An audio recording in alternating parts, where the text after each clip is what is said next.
Vamos fazer ainda a leitura aqui em Colossenses, capítulo 3. Carta do apóstolo Paulo aos Colossenses, cidade de Colosso, onde o apóstolo fundou a igreja, e ele então escreve essa carta, capítulo 3, versículo 8,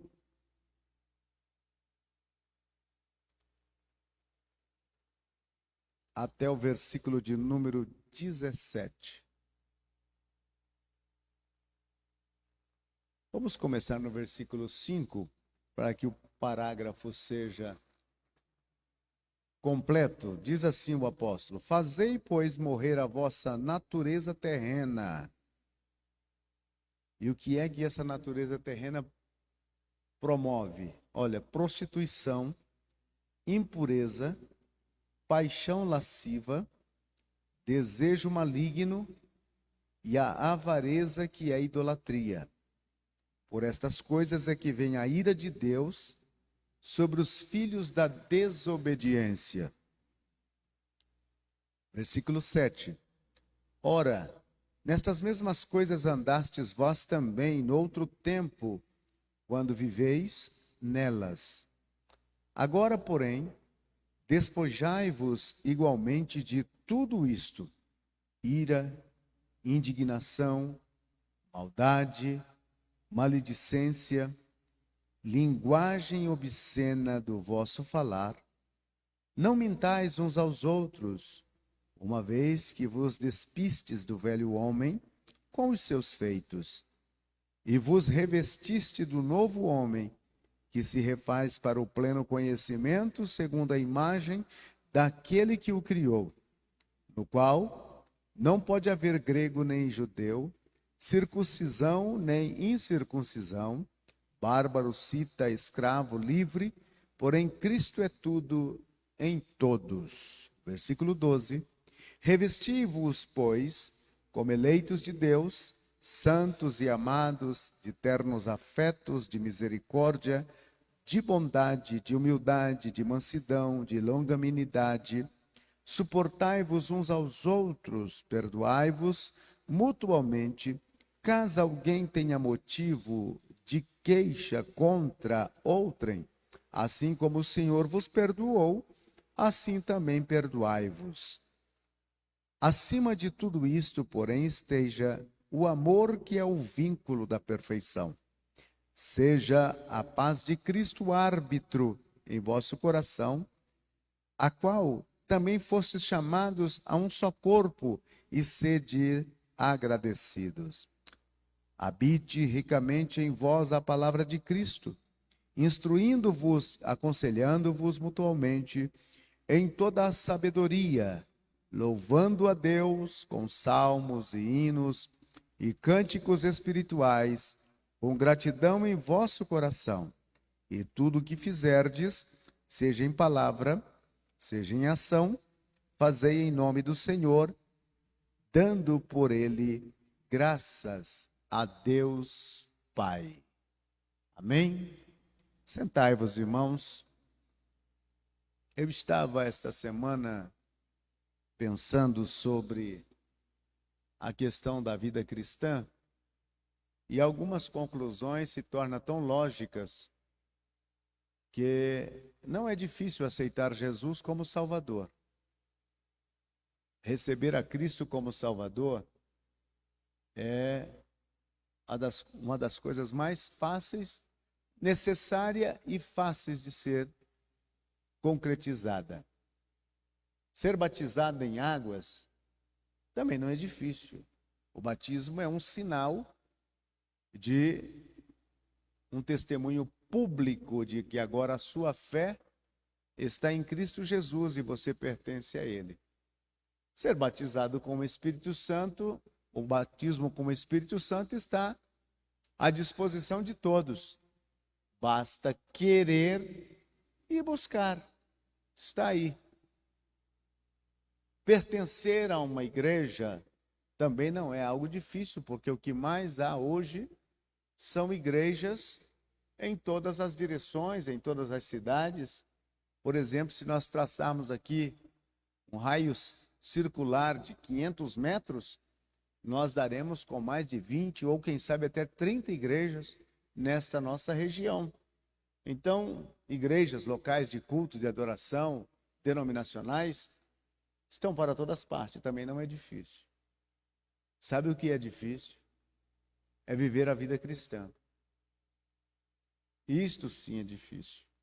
Porque a vida cristã, ela é confrontante, primeiro com os nossos princípios, segundo com os nossos costumes. Princípios e costumes, eles são conflitantes com a vida cristã. E terceiro, com os nossos objetivos. Os nossos princípios são contrários aos princípios determinados pela palavra de Deus. Os nossos costumes, eles precisam serem abandonados e abraçados os costumes que a Bíblia, ela nos recomenda a mim e a você. E os nossos propósitos, nem tudo aquilo que nós queremos realmente é aquilo que vamos ter como aprovação da vida cristã. Então é uma questão crucial para aqueles que queiram viver a vida cristã. Porque ser cristão significa uma pessoa que está vivendo a vida cristã. E eu quero lhes afirmar uma coisa, que é: ninguém consegue viver a vida cristã de imediato. Isso é uma constância, um desenvolvimento, paulatinamente. Você vai vivendo dia a dia e melhorando cada dia. E o mais lindo de tudo isto é que Deus não desiste da gente nos nossos primeiros erros. A gente continua sendo filho de Deus, tanto quanto acerta, como também quando erra. Por exemplo, você que tem um filho menor, e esta criança começa a caminhar, e de repente dar os seus primeiros passos, e cai. Ele deixa de ser seu filho porque ele cai? Ao contrário, você corre para ver se ele não se machucou. Ou então este filho ou essa filha já um pouquinho maior, que comete algum deslizes na vida, faz com um ato de desobediência para com você, ele deixa de ser seu filho? Deixa de ser sua filha? Não.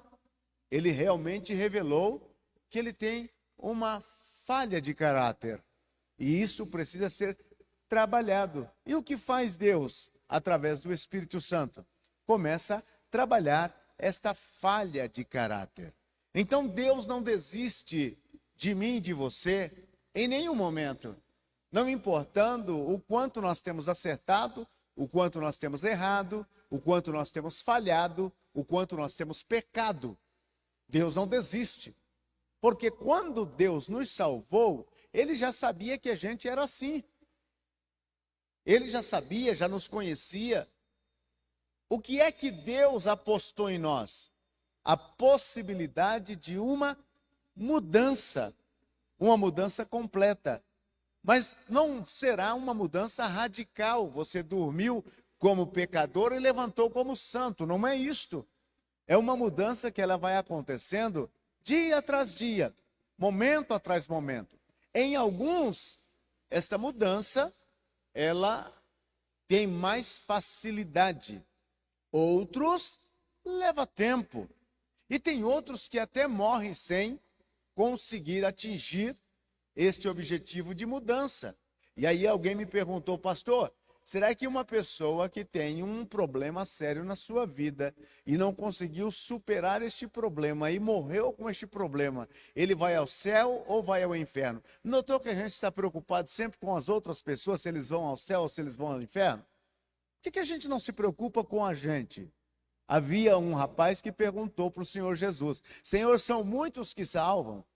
Jesus disse: porfiai por entrar pela porta Estreita. Tem gente que não está nem tentando entrar pela porta estreita e está querendo saber se o outro é salvo, se o outro foi para o céu ou se o outro deixou ir para os céus.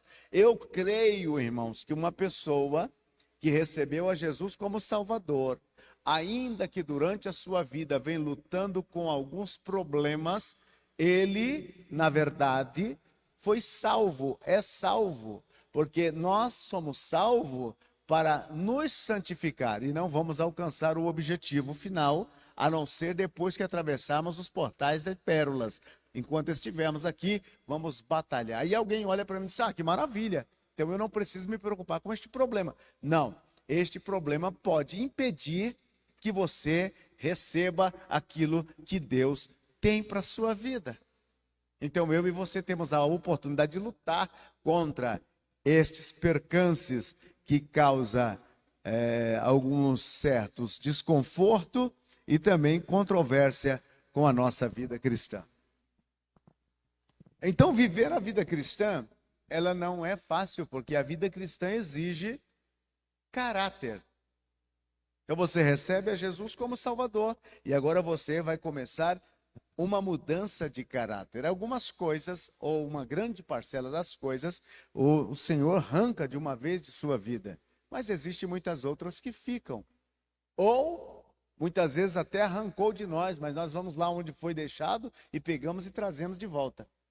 Algumas práticas antigas, algumas formalidades que tínhamos, muitas vezes foi tirado, foi removido completamente, porém, a gente vai lá no lugar onde foi deixado isso por Cristo e pega de novo e agrega em nossas vidas e começamos a viver de novo. Aí é triste, né? O nosso assunto desta noite é moldando o caráter cristão. Moldar o caráter. Paulo disse em Romanos capítulo 12, não vos conformeis. O que é não conformar? É não fazer parte da mesma forma. Não vos conformeis com esta mentalidade mundana, com essa fórmula mundana, mas transformai pela renovação do vosso entendimento. Ser conformado com as circunstâncias mundanas significa que eu estou propenso a abraçá-la e querê-la. Podem taxar você e eu do que quiser, mas eu e você não estamos de maneira nenhuma em conformidade com essa ideologia mundana decaída.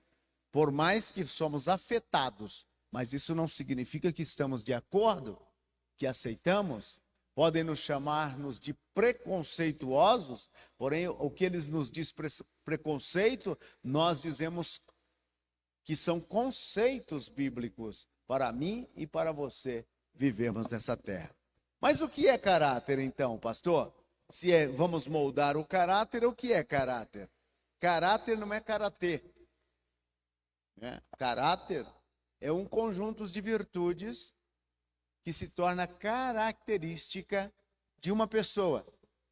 Caráter você pode tanto analisar ele de forma negativa, o mau caráter, como de forma positiva, o bom caráter. O bom caráter. O mau caráter nós não vamos aqui falar, porque nós vamos formar ou formatear o nosso caráter, né? É uma parte da personalidade. Ninguém nasce com o caráter formado. Esse caráter ele vai se desenvolvendo com o passar do tempo e o caráter ele é influenciado pela palavra, pela escola, pela família e pela igreja. O meio aonde nós nos locomovemos, ou vivemos, ou trabalhamos, ele vai trazendo a nós princípios que começam a fazer parte do nosso caráter. Por exemplo, eu não sei se acontece com vocês, mas se eu vou para outro estado, por exemplo, eu fui um tempo para Santa Catarina, e com 15 dias eu já estava falando cantado que nem os catarinenses. Se eu vou para Minas, uai, eu já começo então a falar como mineiro. Parece que é uma coisa assim que vai, né? Isso fala da influência que a localidade exerce sobre você. Se você vai viver lá no Rio Grande do Sul, dentro de um tempo você está já vestindo bombacha, usando chapéu e bota, e com a faca atravessada nas costas aqui, dizendo, onde está o churrasco? São as influências. Essa é uma realidade, porque nós somos seres influenciados. Porém, nós precisamos saber aquilo que é uma boa influência e aquilo que é uma má influência. O que é que pode causar-nos dificuldades e trazer-nos consequências errôneas são as más influências. As boas influências, glória a Deus. Vamos assimilar, vamos viver e até vamos praticá-la, né? Então, o caráter é um conjunto de virtudes, pode ser virtudes negativas ou virtudes positivas.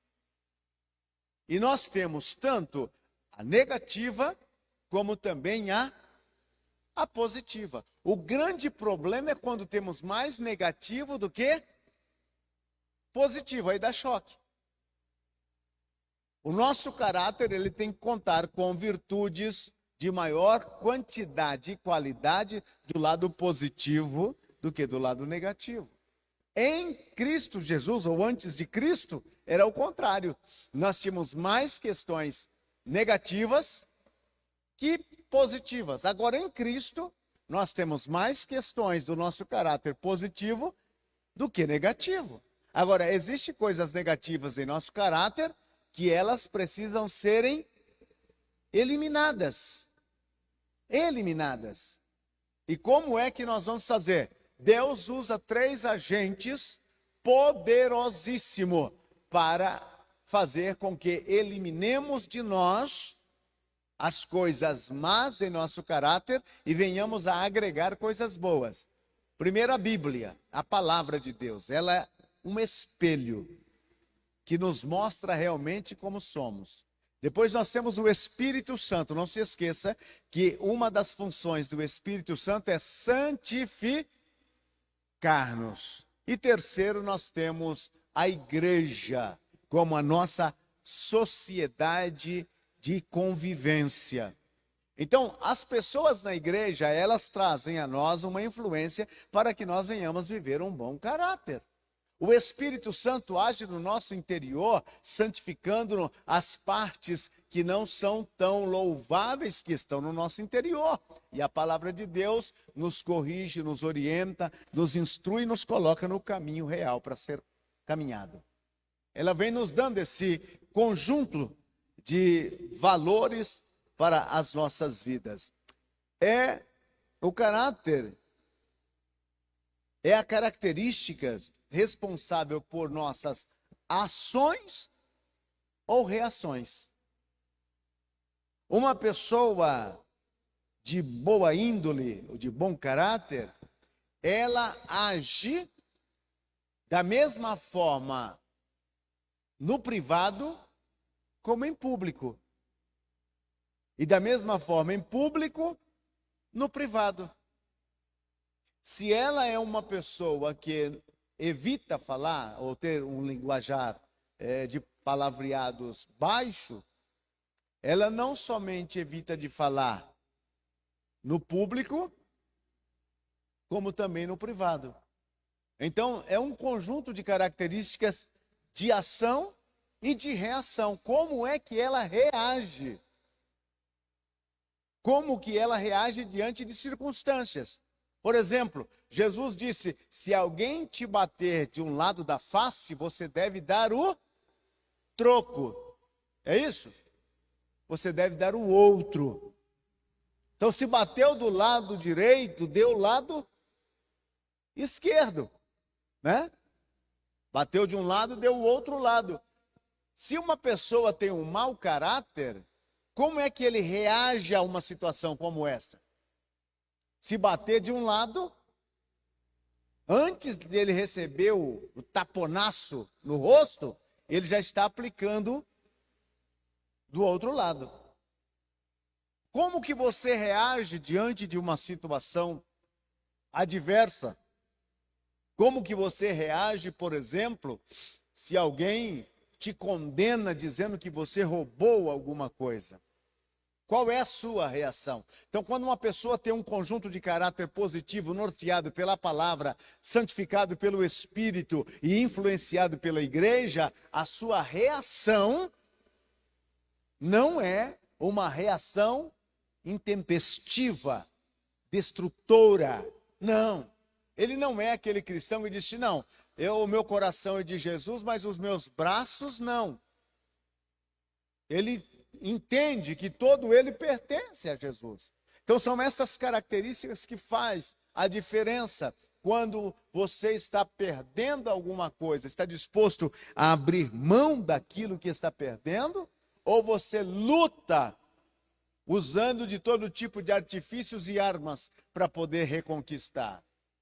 Você está disposto a levar até mesmo o sermão nas barras da justiça para reaver o seu prejuízo? Esta é uma reação de alguém que não está vivendo com um caráter pautado pela palavra de Deus.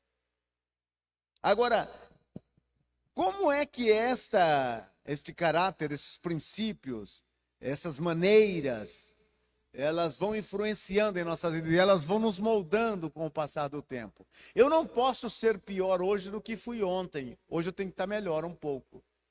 E eu não posso ser, se eu tiver uma manhã, eu não posso amanhã ser pior do que hoje. Eu tenho que estar um pouco melhor amanhã. Porque todas as vezes que eu recebo luz em alguma área da minha vida que eu estou deficitário, eu devo agregar aquele valor e eliminar aquela deficiência e começar a viver na luz que estou tendo. Esta é a preocupação de Jesus para com seus discípulos e da igreja em si no seu bem viver cada dia. A formação do caráter. O indivíduo, ele não nasce com o caráter formado, como eu vinha dizendo. Esse caráter, ele vai sofrendo influências, umas coisas você vai pegando e outras coisas você vai deixando. Porém, alguns indivíduos, já desde pequeno, manifestam certos traços de que caráter tem. Você já pode ver isso nas crianças. Tem criança que é uma maravilha. E tem outras que é uma desmaravilha. Já pequenininho. Você já chegou na casa onde tem aquelas criancinhas pequenas e de repente você está conversando com o pai e lá vem a criança e dá tapa na cara da mãe, tapa na cara do pai? Né? Se tiver alguém aqui, é mera coincidência com Jesus. Mas existe muito disso. Você chega na casa, a criança começa a chutar você. É uma maravilha. Então, já de pequenininho, você vai vendo os traços daquela criança, que é uma criança que está propensa. Mas isso significa que o final dela vai ser aquilo? Não. Porque minha mãe dizia que existe uma santa vara que endireita caráter. Pensa numa santa, faz um milagre medonho. Mas esta é a realidade. Esses traços, né, vão se manifestando. Por isso que existem pais que são santos, homens e mulheres santos, e que têm certos filhos que não são tão santos. Porque o caráter vai se formando. Ainda que ele esteja num ambiente influenciado por pessoas de bom caráter. Que é um lar melhor do que o lar de Sansão? Os pais de Sansão, você já viu um anjo alguma vez? Você nunca viu um anjo. Se você viu, ele estava fantasiado de roupa de carnaval. Você ainda não viu um anjo. E os pais de Sansão viram um anjo. Receberam Sansão como um milagre. O nome Sansão significa brilhante como o sol. Ele já veio com um manual de funcionamento antes do nascimento. O que ele deveria comer, como ele deveria beber e qual era a missão dele. Ele já veio com esse manual nas mãos. Tinha tudo para dar certo. E você sabia que as primeiras palavras de Sansão, registradas na Bíblia, eu vi uma mulher, e ele perdeu os olhos por causa de uma mulher, e ele perdeu a força por causa de uma mulher. Então ele nasceu num lar onde os pais eram espiritual, porém ele tinha traços inclinados para a carne. E ainda a Bíblia disse: e o Espírito do Senhor se apoderou de Sansão, e ele com uma queixada de um jumento matou 1000 filisteus. Aí você diz: mas e como é que Deus pode usar alguém desta forma? Oh, meu querido irmão, a Bíblia disse que o dom é dado sem arrependimento. Agora, a questão é o final. Devido a esses traços errôneos que havia em Sansão, o levou a um final triste. Um final triste. Se ele tivesse mantido os princípios que havia aprendido de seu pai e mãe, ele não teria enveredado por esse caminho tão triste que enveredou. E o final dele foi muito triste. Isso demonstra que os caráteres a gente pode também deixar ser influenciado ou não querer mudar. Não quero mudar, acabou. E Paulo aqui, então, aos Colossenses, ele está escrevendo para crente. Ele não está escrevendo para incrédulo. Ele está escrevendo para a igreja de Colosso, cidade de Colosso. Ele está escrevendo para crente. Então ele está escrevendo para nós. E aí ele vem falar sobre 4 deficiências que a igreja estava deixando que transparecesse, todos estavam vendo. Que o conjunto dos crentes precisava tomar um posicionamento concernente àquilo. E ele usa a palavra despojar. A palavra despojar é o mesmo que tirar. Alguém que está vestido, tirou aquilo. Despojar, desfazer, remover. E ele fala, despojai-vos. Olha este versículo de número 7. Ou melhor, versículo de número 8. Agora, porém, despojai-vos. Tira isto. Ninguém manda outro tirar alguma coisa se ele não está vestido. Tira esta camisa, tira esta blusa, tira este vestido. Então, significa que na vida cristã da igreja de Colossenses, os crentes estavam vestidos com esta ornamentação que Paulo passa a descrever. Ele disse, despojar, devemos despojar do quê? E aí Paulo vai falar, despojai da ira. Então havia uns irmãozinhos esquentados na igreja de Colossenses, uns irmãozinhos irados. Será que há alguma diferença entre os crentes de Colossenses e os crentes araçatubenses? Porque falar do fogo da barba do outro é fácil. Agora eu quero ver falar do fogo, como nós não usamos barba, né? Da máscara da gente. Ele disse, tira a ira. Havia uns irmãos lá que eram esquentadinhos. Porque alguns crentes da Assembleia de Deus, pelo fato de ser pentecostal, eles pensam que eles estão queimando no fogo da ira. E não é no fogo do Espírito. A ira, meu irmão, despojar da ira quer dizer, remove ela. A ira te impede o seu crescimento espiritual. Uma pessoa irada. Deus não proíbe a ira.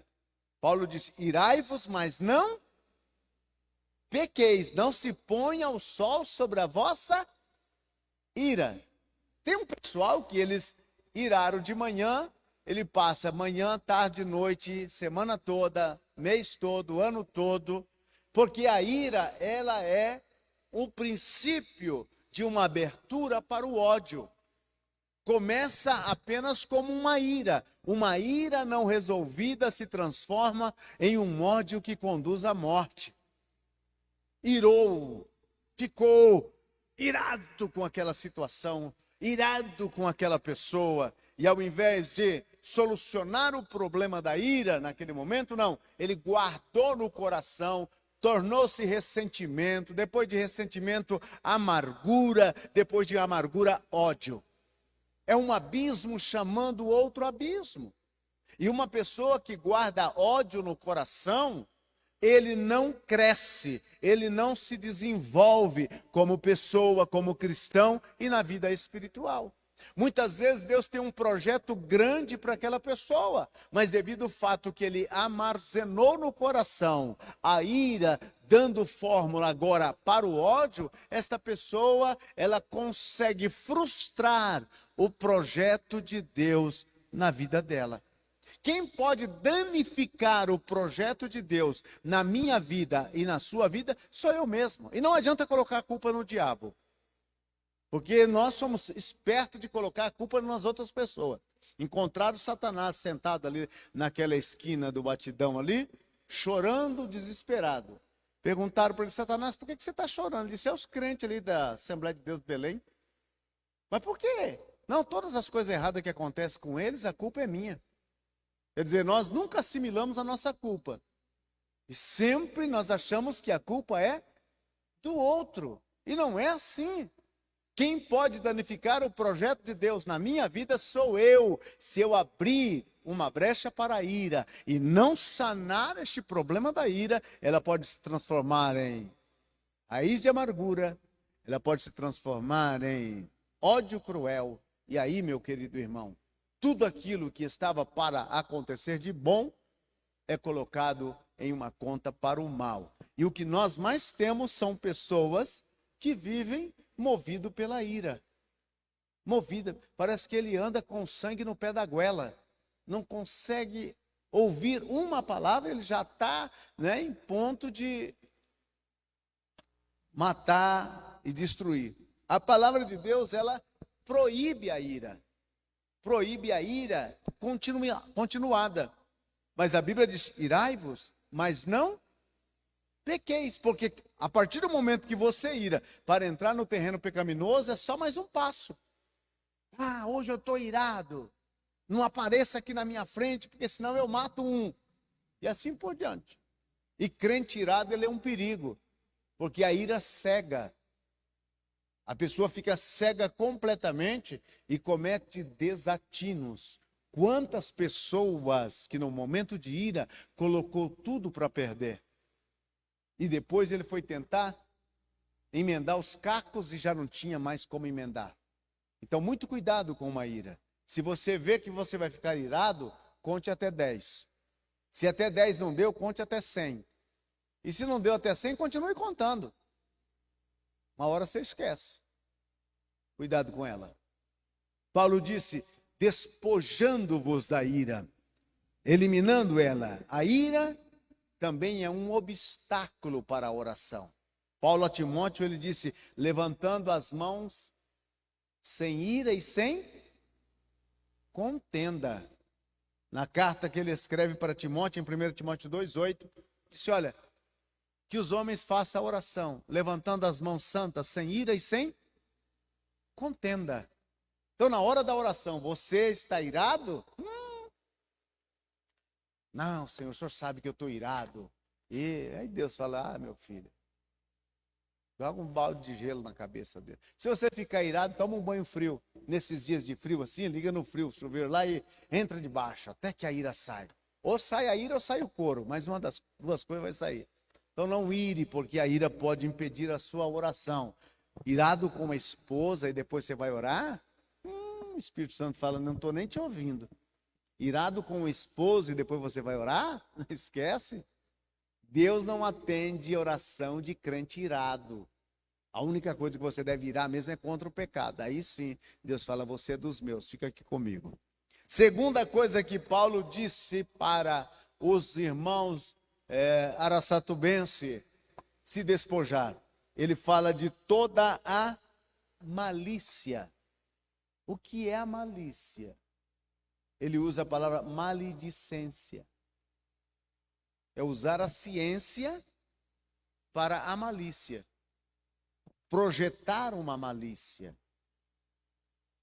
fazer algo com antecedência de pensamentos, maquinando o mal e colocando em prática. Crente malicioso. Será que tem crente malicioso? Tem até crente maloso, imagine malicioso, né? Crente malicioso.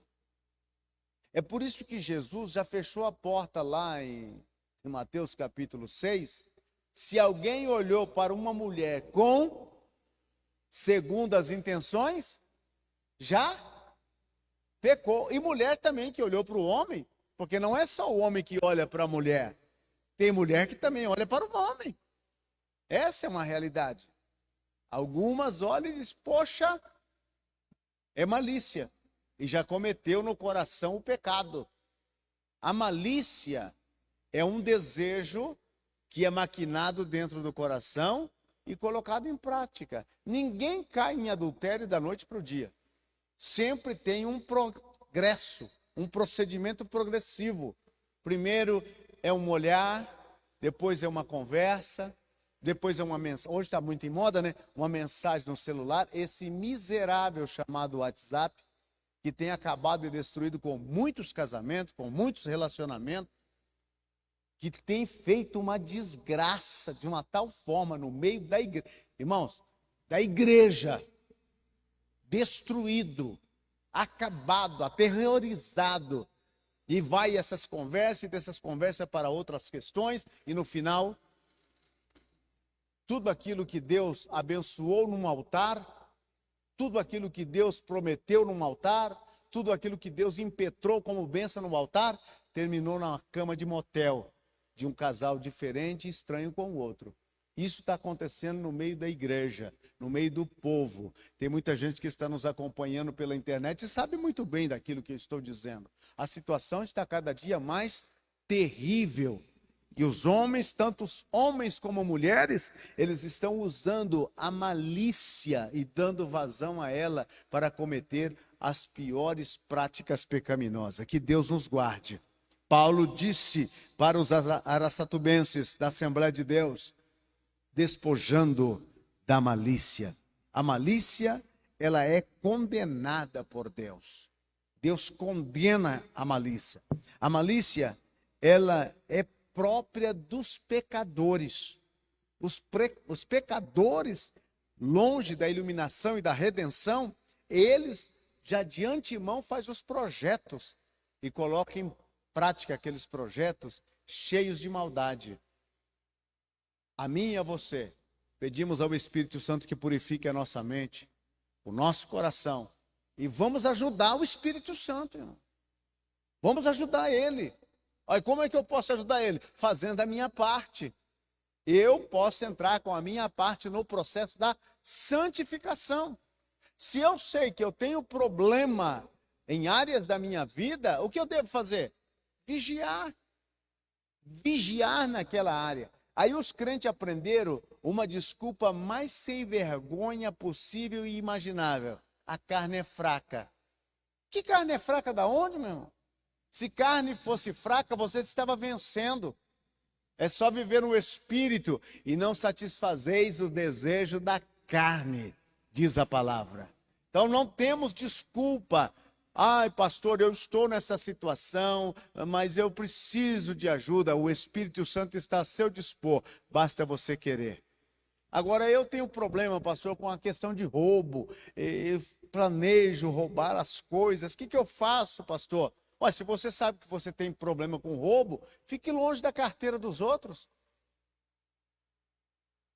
Se você sabe que você tem problema com roubo, fique longe da roça de melancia lá do o milharal. Fique longe. Tudo aquilo que eu tenho problema, eu tenho que fugir. Eu tenho que fugir. Lembra de Sansão? Ele tinha problema com os olhos. Ele era traído pelos olhos. E no final ele perdeu até os olhos.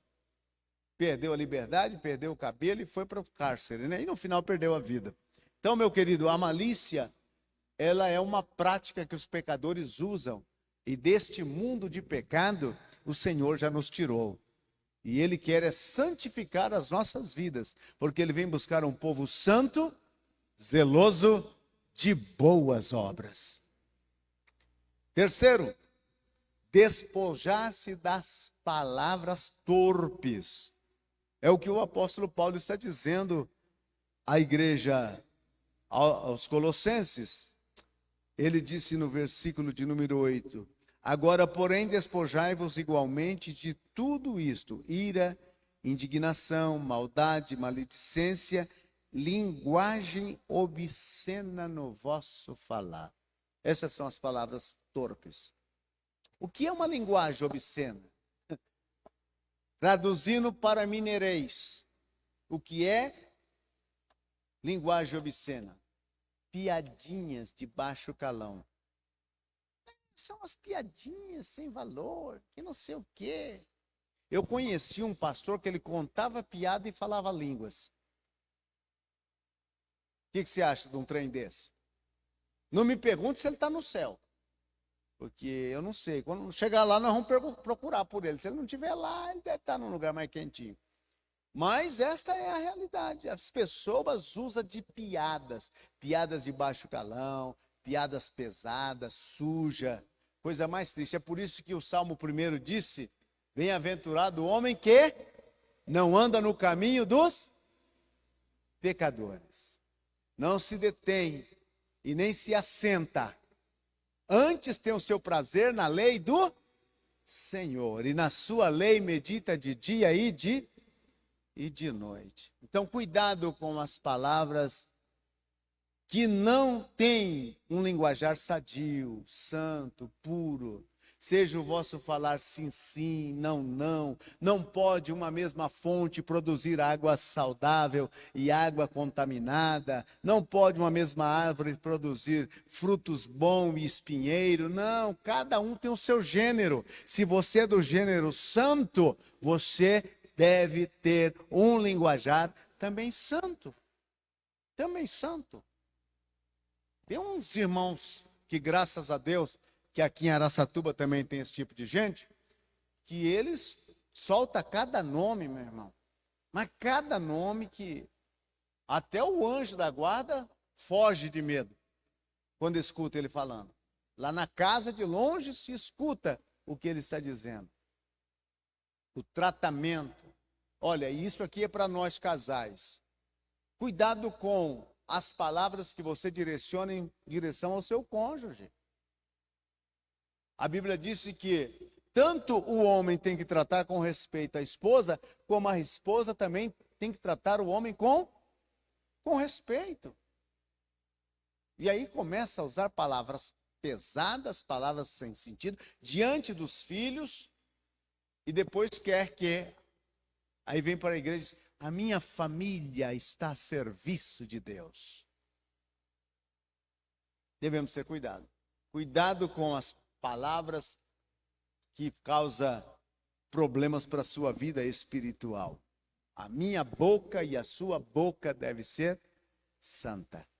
Jesus disse que a boca fala daquilo que o coração... Se você encher o coração de Bíblia, quando você abrir a boca será somente Bíblia. Se você encher o seu coração de Deus, você vai ter prazer de falar de Deus. Agora, se você encheu o seu coração de outras coisas, daquilo que está cheio o seu coração, será o produto que sai pela sua boca. Então, cuidado com isso. Você pode perder muitas bênçãos de Deus por uma palavra, ou por palavras, ou por piadas, ou por coisas que lhe causa ao Espírito Santo entristecimento. Que o Senhor nos guarde. Somos uma geração que tem entristecido o Espírito Santo, deixado ele muito triste, fazendo com os nossos corpos coisas que não deveria fazer, falando com a nossa boca coisas que não deveríamos falar. Não se esqueça. Não estou dizendo a você que, a partir de hoje eu vou mandar costurar a minha boca. Vou costurar a minha boca. Não adianta, costura a boca, mas os dedos continuam digitando. Não vai mudar nada, né? Então, é uma decisão de viver santo. Hoje em dia, irmãos, com esse advento das redes sociais, a postagem lá, não tem nada, eu já vi crente envolvido em cada problema em rede social, porque colocaram uma postagem lá, que não tinha nada a ver com ele, que não dizia respeito nenhum a ele, e ele vai lá com aquela cara de crentão e faz um comentário que não lhe corresponde. E o duro é quando isso é obreiro, né? Aí dói na alma. E aqueles comentários, aí o pessoal agarra ele de cacete lá, e ele fica desesperado, e já começa a apelar, e vira aquela coisa. E depois, então, fica mais difícil ainda. E hoje nós temos um monte de crente na rede social brigando um com o outro. Brigando por tudo quanto é coisa. E nós, se aproveitarmos a rede social para evangelizar, será uma bênção. Postar um pensamento construtivo, edificante, é uma bênção. Um versículo bíblico. Você quer ver você ficar bem conhecido na rede social? Começa a brigar com todo mundo lá. Você vai ficar conhecido. Vão curtir muito as suas brigas. Mas começa a postar versículo bíblico para você ver. As pessoas vão dizer, mas esse daqui tem cara de crente. Então, meu querido, cuidado com estas palavras torpes. Deus não usa pessoas com os lábios impuros. Na visão de Isaías, se você vai do capítulo 1 ao capítulo 5 de Isaías, ele está, ai do fulano, ai do ciclano, ai do bertano, ai do corintiano. Ele está só no ai, ai, ai, ai os outros. Aí ele entrou no templo. Ele disse, eu vi o Senhor assentado num alto e sublime trono. E quando ele viu tudo aquilo, ele disse, ai de mim. Aí o ai pegou nele, né? O ai mineiro. Ai de mim, que estou perdido. Porque sou um homem de impuros lábios. E habito no meio de um povo de lábios impuros. E quando ele está naquele desespero, a Bíblia disse, e um serafim voou, trazendo em uma tenaça uma brasa viva que tirara do altar e tocou nos meus lábios. E me diz, isso tocou os teus lábios e purificado foi o teu pecado. Depois disso, olha essa palavrinha, depois disto, ouvi a voz do Senhor quem dizia, a quem enviarei e quem há de ir por nós? Aí então disse, eis-me aqui, Senhor, envia-me a mim. Então Deus quer usar-nos, mas muitas vezes os nossos lábios, as palavras torpes dos nossos lábios, impede que Deus venha nos usar. Então mantenhamos os nossos lábios. Lembra daquele cântico da escola dominical? Cuidado, boquinha, no que fala. Cuidado, os olhinhos no que vê. Cuidado, mãozinhas no que pega. Cuidado, pezinhos onde andam. O Senhor do céu está olhando para você. Cuidado. Então a nossa boca precisa de santidade, de limpeza, de purificação. E Deus tem isso para nós. Eita Deus grande. Por último, despojar da mentira. Paulo escrevendo para os irmãos araçatubenses, ele disse que não deve haver mentira entre nós. Versículo 9. Não mintais uns aos outros. Quem é o pai da mentira? Quem é o pai da mentira? Vamos ler lá, João capítulo 8, versículo 44. Quem achar aí, lê para nós. Quem é esse sujeito pai da mentira?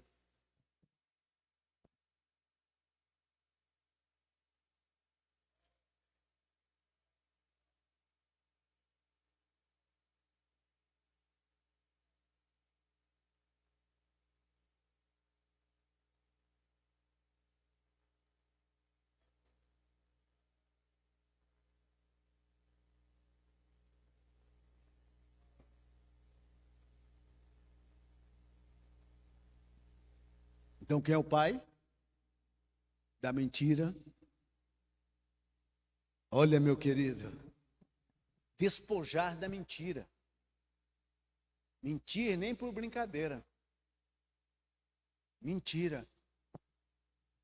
Será que Paulo está certo quando escreve para a igreja araçatubense sobre a mentira?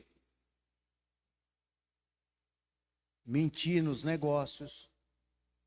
Ô fulano, me empresta aí R$ 10, com 15 dias eu te pago. De 15 passa para 30, de 30 passa para 60, de 60 para 90, de 90 para 1 ano, de 1 ano para 2 anos. Ele está naquela palavra judicial que diz depois de 5 anos. Depois de 5 anos, o que acontece? Caducou, né? Caducou para os homens, mas lá nos céus está anotado. Até os negócios nossos, se tem atitude de mentira, irmão, nós estamos fazendo a obra do diabo. O diabo é mentiroso e ele é o pai da mentira. E todas as vezes que eu conto uma mentira, eu estou fazendo parte da família dele. E é triste. Paulo disse: despoje-se das mentiras. A mentira é proibida. É proibida pela palavra de Deus. E a mentira, ela é uma propriedade procedente de Satanás. Satanás mentiu pela primeira vez e foi no cartório e registrou, disse: autoria minha, me pertence. E todas as vezes que alguém mente, ele disse: pertence a mim, é do meu lado. E a mentira está fora do céu. Você notou que na listagem de Apocalipse, tanto no capítulo 21, versículo 27, no capítulo 22, versículo 15, no capítulo 21, versículo 8, de Apocalipse, quando fala a listagem dos que ficarão de fora, os idólatras, os roubadores, os assassinos, os perversos, mas também todo que pratica mentira. Então, uma mentira, ela por mais inofensiva que pareça ser, ela vai deixar um monte de gente por lado de fora. Um monte de gente. A gente pode até mentir contando coisas santas. Quantas vezes vão contar um testemunho e esticamos o negócio? É como um irmão lá no Amazonas, né? Diácono. Essa é a história de diácono que fica fazendo rodinha na hora do culto. E esse irmão lá na hora do culto, ele lá na porta, e começou a contar para todos: olha, deu um tiro num bando de pato e matei 128 patos. Aí o outro diácono que estava escutando, né? Escutou aquela conversa toda e vem chegando o diácono para o culto. Ele disse: irmão, vem cá, vem cá. O diácono fulano me contou agora que ele deu um tiro num bando de pato e matou 28. Não foi, irmão? Ele disse: mentiroso é de Satanás. Eu matei foi 128. Por maior que fosse um cartucho, ele só cabe 30 esferas de chumbo. Como é que ele matou 128? O outro com 28 já estava achando muito? Então, até naquilo que a gente vai contar se agranda um pouco, é mentira, viu? E as pessoas dizem: uma mentira dita muitas vezes se transforma em verdade. Mentira. Nenhuma mentira se transforma em verdade e nenhuma verdade se transforma em mentira. Verdade é verdade, mentira é mentira. Ficarão para dentro dos céus verdadeiros, ficarão para fora dos céus quem ama e pratica mentira. Que Deus ajude a sua igreja e a mim e a você, e que possamos crescer como filhos de Deus, despojando de todas aquelas coisas que impedem o nosso bem viver e caminhar com Deus. E que o Senhor, ao olhar para nós, vê sim os nossos defeitos, mas também vê a nossa disposição de poder ir eliminando eles de nossas vidas cada dia, removendo cada defeito, cada dificuldade, cada problema, para que cada dia possamos nos aperfeiçoar e chegarmos na medida de varão perfeito, que é o ideal de Deus para você e para a minha vida. E que Deus em Cristo nos ajude sempre.